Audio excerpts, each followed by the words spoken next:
नमस्कार, मैं doctor Ritu Dubey, assistant professor philosophy, government Meera girls college Udaipur. आज मैं बीए फाइनल ईयर फिलॉसफी के सेकंड पेपर को पढ़ाऊंगी, जो है धर्म दर्शन, फिलॉसफी ऑफ रिलीजन। और आज का हमारा विषय है ईश्वरवाद, थीज्म। धर्म दर्शन से संबंधित अपने पिछले कुछ वीडियोज में हम पढ़ रहे हैं एकेश्वरवाद के विभिन्न रूपों को। हम तटस्थ ईश्वरवाद पढ़ चुके हैं, सर्वेश्वरवाद पढ़ चुके हैं और आंतरातीत ईश्वरवाद पढ़ चुके हैं। आज हम पढ़ेंगे ईश्वरवाद। तो चलिए प्रारंभ करते हैं। प्रश्न उठता है कि ईश्वरवाद क्या है। देखिए, व्यापक अर्थ में ईश्वरवाद उन सभी सिद्धांतों को कहा जाता है जो ईश्वर के यथार्थ अस्तित्व को स्वीकार करते हैं, किंतु कुछ विचारकों ने ईश्वरवाद शब्द का प्रयोग एक संकीर्ण अर्थ में किया है। उनके अनुसार ईश्वर सर्वोच्च सत्ता है, परंतु एकमात्र सत्ता नहीं है, है ना।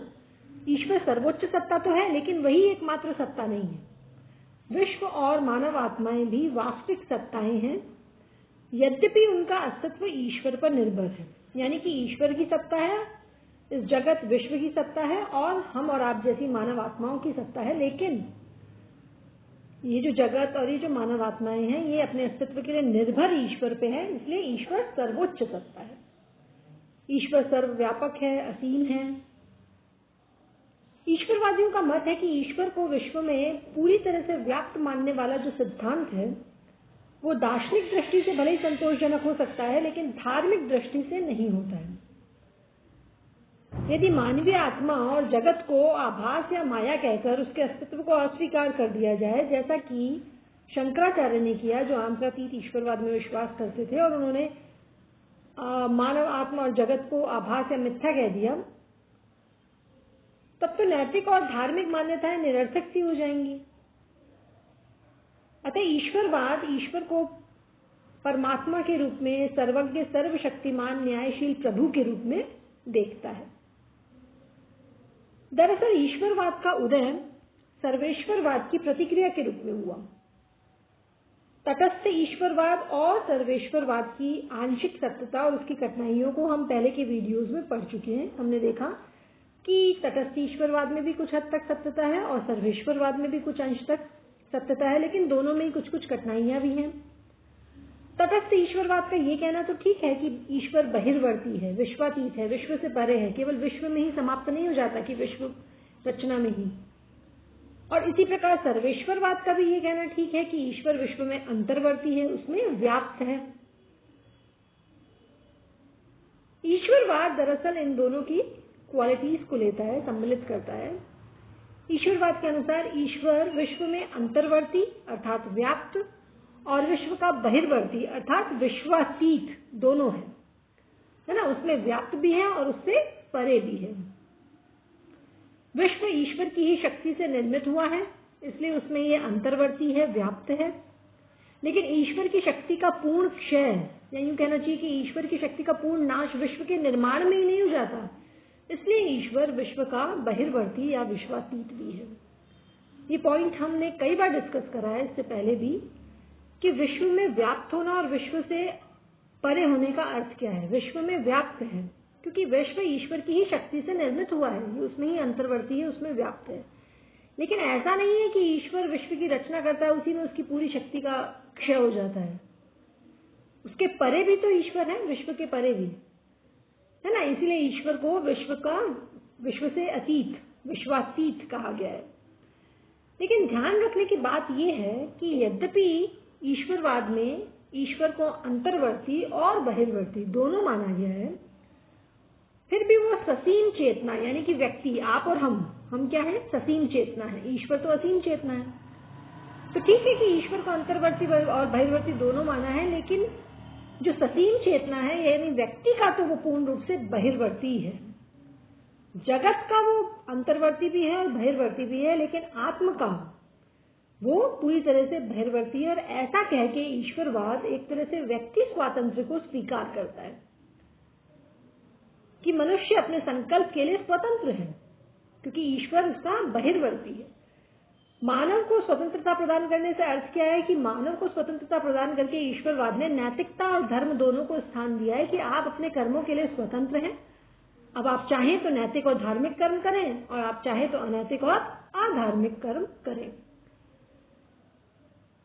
एक अन्य विशेषता ईश्वरवाद की यह है कि ईश्वरवाद ने ईश्वर को व्यक्तित्वपूर्ण माना है।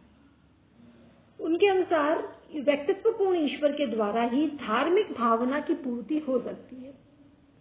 उसमें व्यक्तित्व के ना पाए जाने से ना तो वो हमारी श्रद्धा का, ना ही हमारी भक्ति का पात्र हो सकता है, ना उससे हम दया और करुणा की आशा कर सकते हैं, है ना। आपने देखा है कि जो धार्मिक व्यक्ति है वो जैसे ईश्वर की पूजा करता है वो व्यक्तित्वपूर्ण ईश्वर है। उसमें वो व्यक्तित्व जो है वो व्यक्तित्व की कल्पना करके चलता है। उसकी श्रद्धा और उसकी भक्ति का पात्र जो ईश्वर होता है वो व्यक्तित्वपूर्ण होता है। तो ईश्वरवाद ने भी ईश्वर को व्यक्तित्वपूर्ण माना है। ऐसा करके उसने हमारी बौद्धिक और धार्मिक दोनों प्रकार की प्रवृत्तियों को संतुष्ट करने का प्रयास किया है।